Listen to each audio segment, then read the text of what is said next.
नमस्कार दोस्तों, मैं रोहित गुप्ता आप सभी का स्वागत करता हूं द सक्सेस डिजायर के यूट्यूब प्लेटफॉर्म पर और आशा करता हूं कि आप सभी लोग आगामी परीक्षाओं की बहुत बेहतरीन तरीके से तैयारी कर रहे होंगे और हमारे चैनल के माध्यम से जो भी कंटेंट आपको प्रोवाइड कराया जा रहा है उसके प्रॉपर नोट्स बना रहे होंगे। चलिए, हम जैसा कि आप जानते हो कि हम लोग नंबर सिस्टम पढ़ा रहे थे और 2 वीडियो में हमने नंबर सिस्टम जितना भी पढ़ाया था उससे आगे आज पढ़ाएंगे इस वीडियो में। और हमारा चल रहा था नंबर सिस्टम और हम कहाँ तक पहुँच गए थे? हम पहुँच गए थे अभाज्य संख्याओं तक, प्राइम नंबर तक हमने चीज़ें कवर कर ली थी। उससे आगे की कहानी को देखना है, उससे रिलेटिव हमने कुछ क्वेश्चंस भी दिए थे। अभी नाम बोलेंगे हम उन लोगों का जिन्होंने सही आंसर दिया है। उसके बाद थोड़ी सी चीज़ें और रह गई थी, उस पर डिस्कस करते हैं आगे। जैसे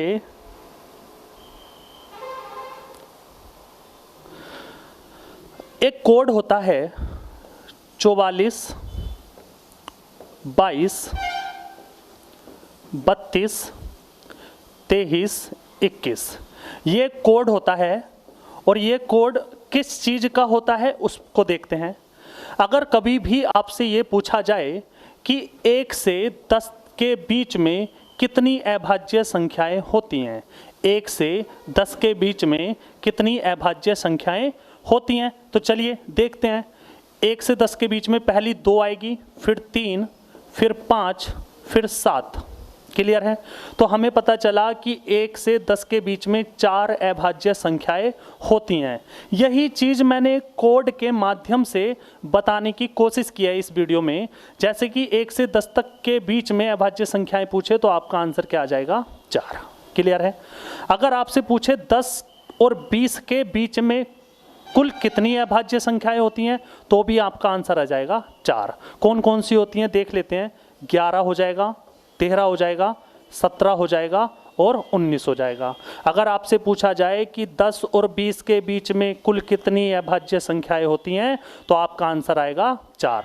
उसके बाद अगर आपसे पूछा जाए 20 और 30 के बीच में बताइए कितनी अभाज्य संख्याएं होती हैं तो 20 और 30 के बीच में अभाज्य संख्याएं 2 होती हैं। कौन कौन सी होती हैं? 23 और 29 होती हैं। क्लियर है? उसके बाद अगर 30 और 40 के बीच में पूछे तो 31 हो जाएगा, 37 हो जाएगा। क्लियर है? उसके बाद अगर 40 और 50 के बीच में पूछे तो 41 हो जाएगा, 43 हो जाएगा, 47 हो जाएगा। कितनी हो जाएंगी? 3 हो जाएंगी। और यही क्रम आगे भी चलता रहेगा। ठीक है? जब आपसे पूछा जाए कि बताइए 1 और 30 के बीच में कुल कितनी अभाज्य संख्याएं होती हैं तो 1 और 30 के बीच में 4 और 4 8 और 2 10। 1 और 30 के बीच में कितनी अभाज्य संख्याएं होती हैं तो 10 अभाज्य संख्याएं होती हैं। अगर आपसे पूछा जाए 1 और 50 के बीच में कुल कितनी अभाज्य संख्याएं होती हैं तो इनको काउंट कर लीजिए। 4 और 4 8 और 2 10 और 2 12 और 3 15। तो 1 से 50 तक के बीच में अभाज्य संख्याएं कितनी होती हैं? 15 होती हैं। अगर आपसे पूछा जाए 1 से 100 तक के बीच में अभाज्य संख्याएं कितनी होती हैं तो इन सबको जोड़ लीजिए, आपका आंसर क्या आ जाएगा? 25 आ जाएगा। फिर आपसे ये पूछा जाए कि 50 और 100 के बीच में अभाज्य संख्याएं कितनी होती हैं तो इनको आप जोड़ लीजिए, कितना आंसर आ जाएगा? 10 आ जाएगा। क्लियर है इतनी बात? आगे बढ़ते हैं।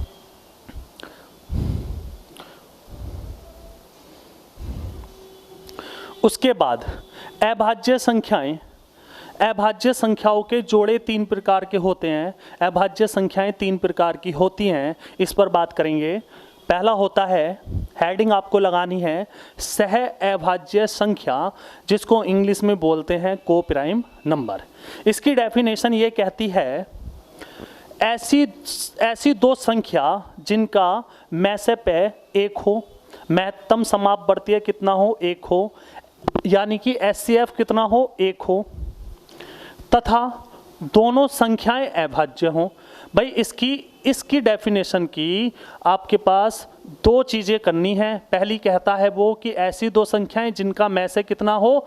1 हो, जिनका मैसे भैया कितना हो? 1 हो। उसके बाद दूसरी चीज़ जो सेटिस्फाई होनी चाहिए वो ये होनी चाहिए कि दोनों संख्याएं कैसी हों? अभाज्य हों। चलिए सेट ले लेते हैं। मान लीजिए मैंने संख्या ली, आप एक ली 3, एक ली 11, तो ये दो संख्याओं का ऐसा सेट मिला कि जिनका में से पे कितना है, 1 है, जिनका में से कितना है, 1 है, तथा दोनों संख्याएं अभाज्य हों तो 3 भी अभाज्य है और 11 भी अभाज्य है। इसका मतलब दोनों चीज़ें सेटिस्फाई हो गई। तो ये जो पूरा एक पेयर निकल के आएगा, ये किसका पेयर होगा, सह अभाज्य संख्याओं का एक जोड़ा होगा। क्लियर है। उसके बाद मान लीजिए मैंने आपसे कहा 5 और 13, तो ये भी सहअभाज्य संख्या का जोड़ा होगा, क्योंकि इन दोनों संख्याओं का में से कितना है, 1 है, तथा ये दोनों संख्याएं कैसी हैं, अभाज्य संख्याएं हैं। क्लियर है। आगे बढ़ते हैं। अगला इसका सेकंड टाइप क्या आ जाएगा, अभाज्य संख्या का जो दूसरा पार्ट है वो है सापेक्ष अभाज्य, जिसको हम इंग्लिश में बोलते हैं रिलेटिवली प्राइम नंबर।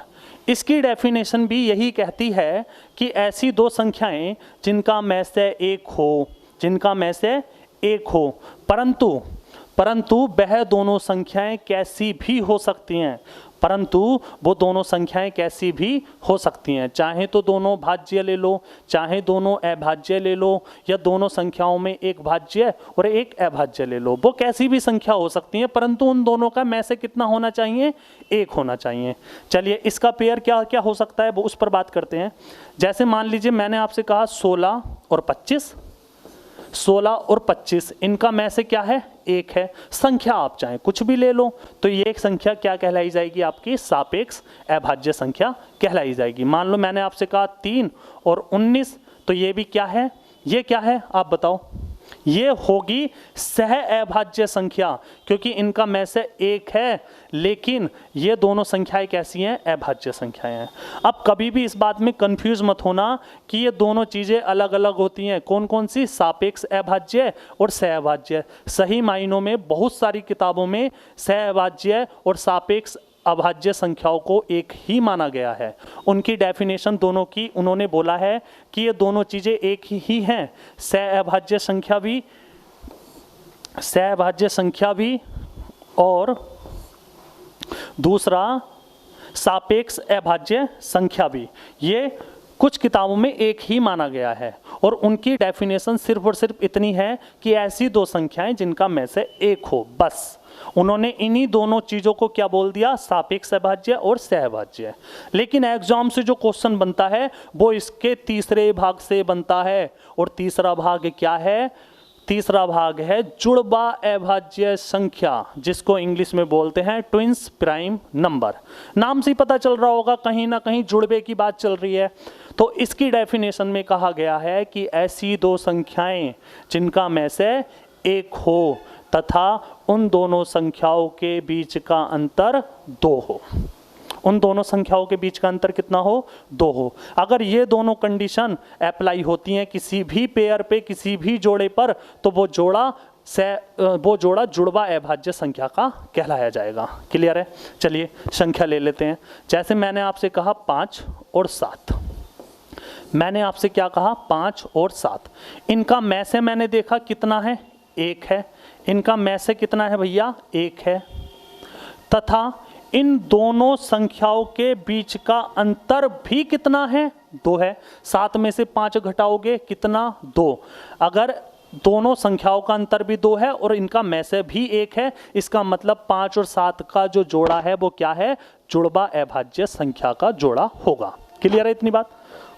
और भी जोड़े हो सकते हैं, 11-13 का हो सकता है, 17-19 का हो सकता है, उसके बाद 29-31 का हो सकता है, उसके बाद 71-73 का भी हो सकता है, 41-43 का भी हो सकता है। बहुत सारे ऐसे जोड़े हैं जिनका अंतर तो 2 हो तथा उनका में से कितना हो, 1 हो। तो ये सारे जोड़े या पेयर जो कहलाई जाएंगे वो जुड़वा अभाज्य संख्या के कहलाई जाएंगे। क्लियर है इतनी बात। चलिए आगे बढ़ते हैं।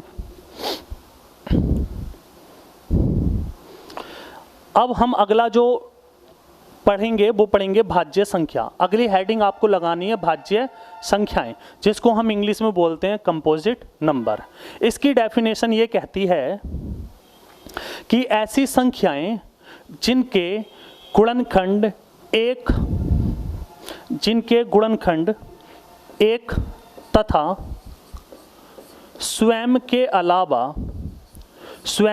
अलावा कोई अन्य गुणनखंड हो, इन दोनों के अलावा अगर कोई आपको अन्य गुणनखंड मिल गया तो वो संख्या क्या कहलाई जाएगी? तो वो संख्या भाज्य संख्या या कंपोजिट नंबर कहलाई जाएगी। क्लियर है? जैसे मैंने आपसे कहा कि एक गुणनखंड कीजिए तो एक ही होगा, लेकिन अभाज्य संख्या में कम से कम 2 गुणनखंड चाहिए थे, एक और स्वयं, जबकि भाज्य संख्या में कम से कम 3 गुणनखंड चाहिए, कम से कम, ज़्यादा से ज़्यादा कितने भी आ जाएं, कम से कम भाज्य संख्या में कंपोजिट नंबर में 3 गुणनखंड चाहिए, एक होना चाहिए, एक वो स्वयं होना चाहिए और एक और स्वयं के अलावा कोई एक अन्य भी होना चाहिए। तो वो संख्या क्या कहलाई जाएगी? भाज्य संख्या। जैसे 1 के हमने गुणनखंड किए तो हमें 1 मिला, 2 के किए तो हमें 1 और 2 मिला, 3 के किए तो हमें 1 और 3 मिला, 4 के किए तो 1 2 4 मिला। क्लियर है? अब इसकी देखते हैं डेफिनेशन किस नंबर पर सेटिस्फाई होती है। उसने वही बोला कि 3 गुणनखंड कम से कम होने चाहिए, इसका तो एक ही गुणनखंड है, इसका मतलब या ये भाज्य संख्या नहीं होगी। 2 के 2 गुणनखंड है, कम से कम कितने होने चाहिए? 3, ये भी नहीं होगी। और ये होगी, ये इसलिए होगी क्योंकि 4 का एक भी गुणनखंड मिल गया, स्वयं वाला भी मिल गया और एक और स्वयं के अलावा एक अन्य गुणनखंड भी हमें मिल गया। इससे ये पता चला कि 4 सबसे छोटी भाज्य संख्या होगी। क्लियर है इतनी बात? तो क्वेश्चन आपसे ये पूछा जाएगा कि सबसे छोटी भाज्य संख्या क्या है? तो सबसे छोटी भाज्य संख्या क्या हो जाएगी? आपका आंसर आ जाएगा 4। क्लियर है इतनी बात? अगर इसी क्वेश्चन का लैंग्वेज चेंज करके वो आपको ये दे दे कि सबसे छोटी सम भाज्य संख्या क्या है, तो भी आपका आंसर क्या आएगा? 4 आएगा, क्योंकि 4 क्या है? एक सम संख्या है। क्लियर है इतनी बात? उसके बाद अगली जो सम संख्या आएगी वो क्या आएगी? अगली जो भाज्य संख्या आएगी वो क्या आएगी? 6 आएगी, फिर 8 आएगी। उसके बाद जो भाज्य संख्या आएगी वो क्या आएगी? 9 आएगी। उसके बाद जो अगली संख्या आएगी वो क्या आएगी? 9 आएगी। क्लियर है? तो आपसे अगर कभी भी ये पूछे कि बताइए सबसे छोटी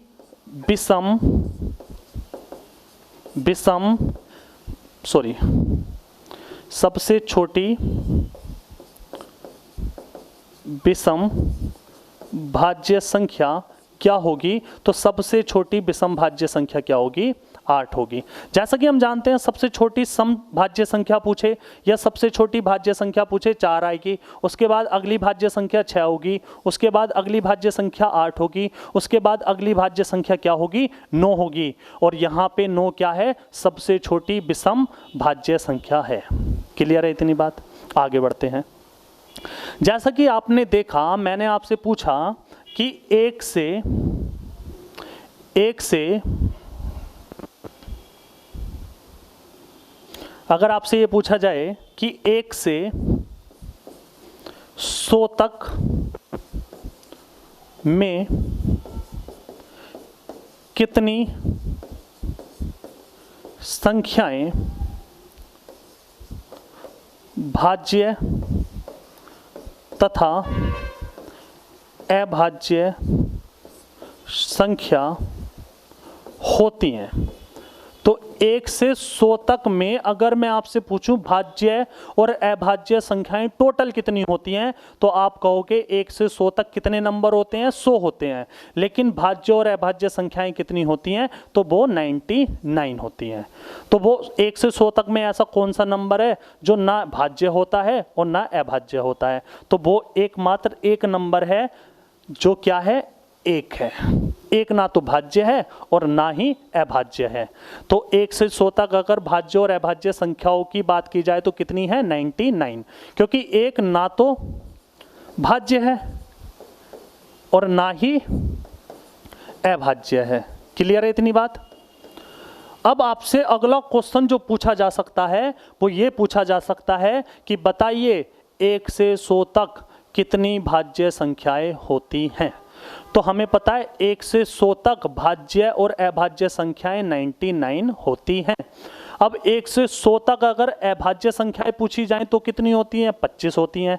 अगर 1 से 100 तक 25 अभाज्य संख्याओं को मैं 99 में से घटा दूं तो जितनी भी संख्याएं बचेंगी 74, वो कैसी संख्याएं होंगी? वो संख्याएं भाज्य संख्याएं होंगी। तो हम कह सकते हैं कि 1 से 100 तक कुल 74 भाज्य संख्याएं होती हैं। क्लियर है इतनी बात? आगे बढ़ते हैं। चलिए इससे रिलेटिव कुछ क्वेश्चन कर लेते हैं। क्वेश्चन में पूछा गया सबसे छोटी विषम भाज्य संख्या, तो सबसे छोटी विषम भाज्य संख्या क्या आ जाएगी? यहाँ पे ऑप्शन में डी डाल देता हूँ। यहाँ पे ऑप्शन डी क्या है? 9।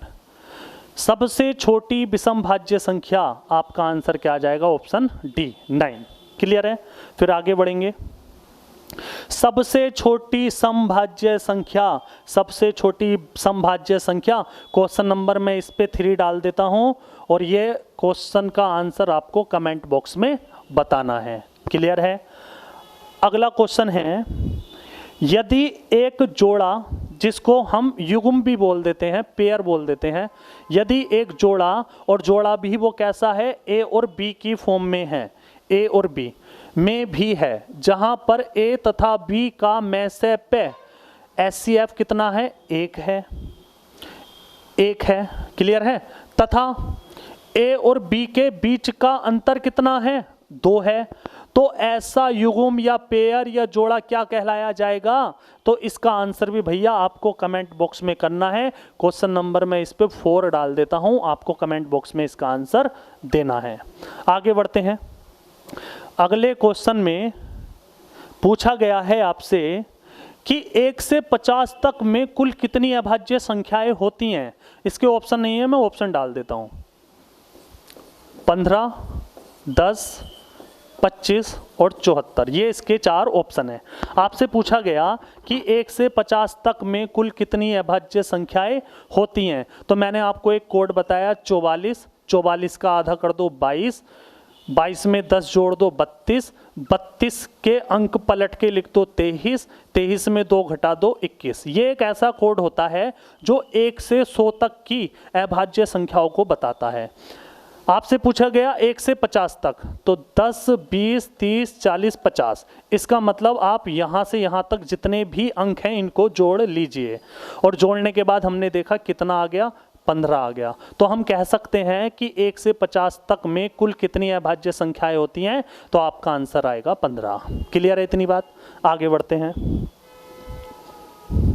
अगला क्वेश्चन आपसे पूछा गया कि 1 से 100 तक, 1 से 100 तक में कुल कितनी अभाज्य संख्याएं होती हैं? ऑप्शन में यहां पे लिख देता हूं 10, 74, 25 और 15। इसका आंसर भी आपको, क्वेश्चन नंबर 5 है ये, इसका आंसर भी आपको कमेंट बॉक्स में करना है। क्लियर है? अगले क्वेश्चन की तरफ बढ़ते हैं।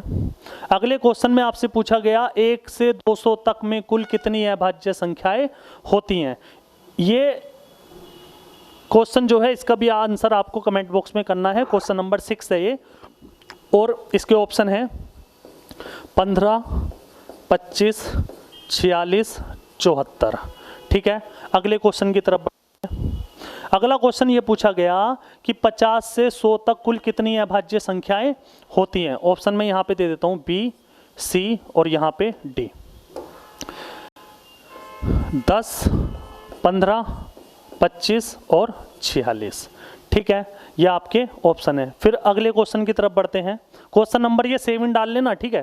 क्वेश्चन नंबर ये 7 है। जब आप कमेंट बॉक्स में इसके आंसर दोगे तो क्वेश्चन नंबर 7 का ऑप्शन सी ठीक है, बी ठीक है, वो ऐसे करके आपको कमेंट बॉक्स में लिखना है। फिर अगला क्वेश्चन पूछा गया कि 1 से 100 तक में कुल कितनी भाज्य संख्याएं होती हैं? कुल कितनी भाज्य संख्याएं होती हैं? इसका ऑप्शन है 46, 24, 25 और 74। ये आंसर भी आपको देना है। क्वेश्चन नंबर 8 है ये। ठीक है? आगे बढ़ते हैं। निम्न में से कौन सा कथन असत्य है? निम्न में से कौन सा कथन असत्य है ये आपको बताना है।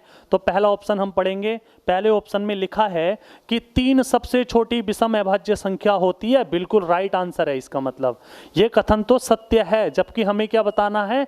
असत्य है। दो सबसे छोटी सम अभाज्य संख्या होती है, ये भी ठीक है। ये स्टेटमेंट भी क्या है, सत्य है, ये भी सत्य है, लेकिन हमें असत्य बताना है। एक ना तो अभाज्य होती है ना ही भाज्य होते, ये भी सत्य है। इसका मतलब ऑप्शन डी बचा। उसने बोला कि शून्य एक विषम संख्या है, और मैंने आपको बताया था कि शून्य विषम नहीं, शून्य तो सम संख्या है। इसका मतलब असत्य स्टेटमेंट ये होगा, बाकी के सारे रॉन्ग हो जाएंगे। क्लियर है इतनी बात? आगे बढ़ते हैं। अगले क्वेश्चन में पूछा गया आपसे कि 40 से 70 के बीच में कुल कितनी अभाज्य संख्याएं होती हैं। 40 से 70 के बीच में कुल कितनी अभाज्य संख्याएं होती हैं। तो मैंने आपको कोड बताया था 44, 22, 32, 23, 21 का। आपसे 40 और 70 के बीच में पूछा है, 10, 20, 30, 40। इसको हटा दो, यहाँ से हटा दिया। 40 से 70 के बीच में, तो यहाँ से स्टार्ट होगा 50, 60, 70। इनको जोड़ दो भैया। इनको जब आप जोड़ोगे 3, 2, 5 और 2, 7। इसका मतलब ऑप्शन ए क्या हो जाएगा, ठीक हो जाएगा। क्लियर है? 40 से 70 के बीच में 7 अभाज्य संख्याएं होती हैं। आगे बढ़ते हैं। आगे अगली हेडिंग आपको डालनी है परिमेय संख्या, जिसको इंग्लिश में बोलते हैं हम रेशनल नंबर। इसकी डेफिनेशन ये कहती है कि वे संख्याएं जो P अपॉन Q की फॉर्म में लिखी जा सकें, वे संख्याएं जो P अपॉन Q की फॉर्म में लिखी जा सकें, वो सारी संख्याएं क्या कहलाई जाएंगी, परिमेय संख्या। जहां पर P क्या है, Q क्या है, उस पर बात करते हैं। जहां पर P एंड Q इंटीजर है, पूर्णांक है, और पूर्णांक मैंने आपको पहली वीडियो में बताया 5 तरीके के होते हैं। पॉजिटिव भी होते हैं, निगेटिव भी होते हैं, और जीरो सहित होते हैं। क्लियर है? लेकिन यहाँ पे एक चीज़ ये इन्होंने बोल दी कि क्यों कभी भी जीरो नहीं होना चाहिए। अगर क्यों यहाँ पे जीरो हो गया तो उसका आंसर होगा अनडिफाइंड, अपरिभाषित। जैसे क्वेश्चन की डेफिनेशन में बोला गया परिमेय संख्या की कि वे संख्याएं जो P अपॉन Q की फॉर्म में लिखी जा सकें परिमेय संख्या कहलाती हैं। अब इसके एग्जाम्पल ले लेते हैं कुछ। जैसे हमने बोला आपसे कि 22/7, यहाँ पे P की वैल्यू क्या 22, Q की वैल्यू क्या 7, तो P अपॉन Q की फॉर्म में आ गया 22/7। इसका मतलब 22/7 क्या है, परिमेय संख्या। हमने बोला आपसे 7/22, ये भी क्या है, परिमेय संख्या। मैंने बोला आपसे 19 माइनस का 19/12, ये भी क्या है, परिमेय संख्या। मैंने आपसे बोला माइनस का 19/-13, ये भी क्या है, परिमेय संख्या। मैंने आपसे कहा 9, ये क्या है, 9 क्या है, 9 भी एक परिमेय संख्या है मेरे दोस्त, क्योंकि 9 के बटे में अगर मैं 1 बना दूंगा तो ये भी P अपॉन Q की फॉर्म में लिखा जा सकता है। क्लियर है? मैं आपसे कहूँ 6 भी एक परिमेय संख्या है, क्योंकि हम 6/1 इसको बना सकते हैं। मैंने आपसे कहा माइनस का 3 भी एक परिमेय संख्या है, क्योंकि माइनस का 3 अपॉन में हम बना सकते हैं। उसके बाद आता है 0। क्या 0 परिमेय संख्या है? तो 0 भी परिमेय संख्या है, क्योंकि हम इसको बना सकते हैं 0/1। भाई यहाँ पे क्या बोला गया कि क्यों 0 नहीं होना चाहिए, P हो सकता है। P तो 0 हमने कर दिया, क्यों बंद कर दिया, तो ये भी एक परिमेय संख्या होगी, 0 भी अर्थात परिमेय संख्या होगी। अगर मैं आपसे कहूँ कि 1/0, क्या ये भी परिमेय संख्या है? तो ये परिमेय संख्या नहीं होगी, क्योंकि क्यों यहाँ पे 0 आ गया, और इसकी वैल्यू क्या होती है, अनडिफाइंड होती है। क्लियर है? अनडिफाइंड होती है, अपरिभाषित होती है। क्लियर है इतनी बात? चलिए, अगर मैं आपसे मान लीजिए एक आधा का एग्जाम्पल और ले लेते हैं, और मैं आपसे कहूँ कि बताइए 2.5 परिमेय संख्या है क्या? बिल्कुल भाई परिमेय संख्या है। अगर मैं इसको अंश बटे हर की फॉर्म में लिखूंगा तो 25/10 लिख दूंगा, तो ये भी क्या हो जाएगा, परिमेय संख्या हो जाएगी। अगर मैं आपसे कहूँ 0.5 भी परिमेय संख्या है, बिल्कुल है। पॉइंट को हटा के बटे में 10 लिखेंगे तो इसको थोड़ा सा सिंप्लीफाई करेंगे तो क्या जाएगा, 1/2, और 1/2 भी क्या होती है, परिमेय संख्या होती है। चलिए एक स्क्रीनशॉट ले लीजिए, उसके बाद आगे बढ़ते हैं।